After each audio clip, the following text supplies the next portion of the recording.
Hi, everybody. My name is Brit Skolnik, and this is my project, Breaking the Sound Barrier, promoting marine environmental outreach across formal and informal settings.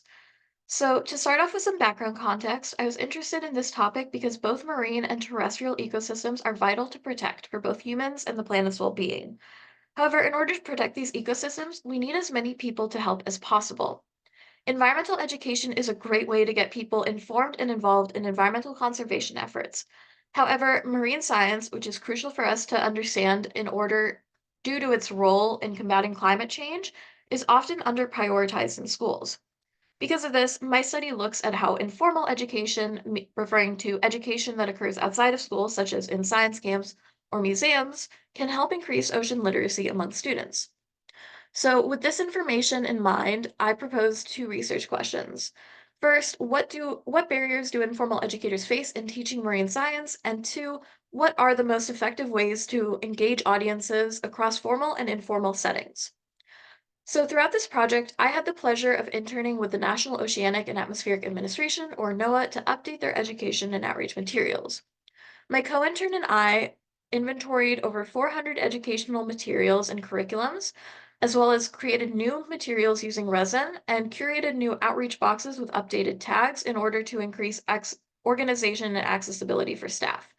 Figure 1 shows an example of what we have in these boxes, so here we can see a lot of marine mammal skulls and pelts.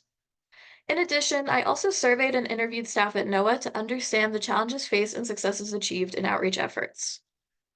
So, onto my results. Starting with the barriers, the first barrier I identified was resources. Informal educators in these types of organizations lack time, money, and training to spend their time teaching marine science, while formal educators often lack flexibility or time to incorporate marine science into their curriculum. Informal educators in science-based organizations also struggle with communication as they are often taught to communicate with peers using specialized language or jargon and don't really know how to communicate complicated science effectively to general audiences. Figure 2 shows the survey results showcasing types of barriers faced by NOAA staff. Lack of time was overwhelmingly the largest barrier at 79%, followed by communicating difficult information, keeping attention, and gaining interest. The last barrier identified was that informal marine education is often inaccessible to people in lower income areas, those with language barriers, or people who don't live in coastal areas, which makes it really difficult for informal educators to reach these communities. So, onto effective engagement methods. The first thing I found is that simplicity is key. Using easy language as opposed to jargon and keeping lessons simple allows all to get involved and confidently participate.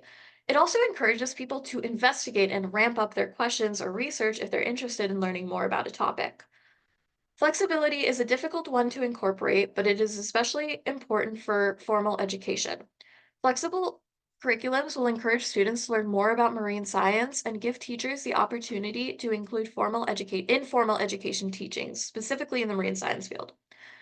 Lastly, hands-on activities were found by far to be the most effective way to increase attention and interest, followed by visual aids and incorporating multimedia components such as audio or video.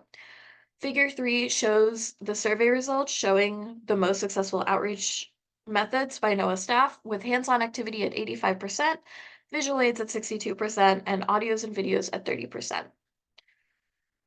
Looking forward to the next steps and implications, increasing resources is an important next step. First, further research should analyze barriers and successes in organizations based on education to see what they are doing right and what they need in order to succeed. There should also be a push for increased funding and paid time for outreach efforts to allow more individuals to get involved in education. By dedicating more time to increasing resources for effective outreach, creating enhanced understanding in marine science can build trust and increase funding for further marine research. Lastly, in terms of increasing access, curriculum should be created with consideration to place and demographics in order to reach a wider variety of audiences. More research should also be done to find how to include underserved communities and those who don't live in coastal areas in marine and formal education. Creating accessible marine education will help build up and support the next generation of environmental scientists who are needed to tackle the imminent issue of climate change.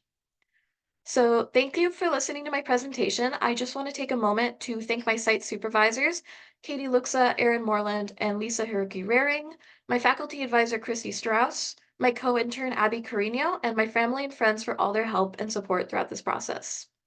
Thank you.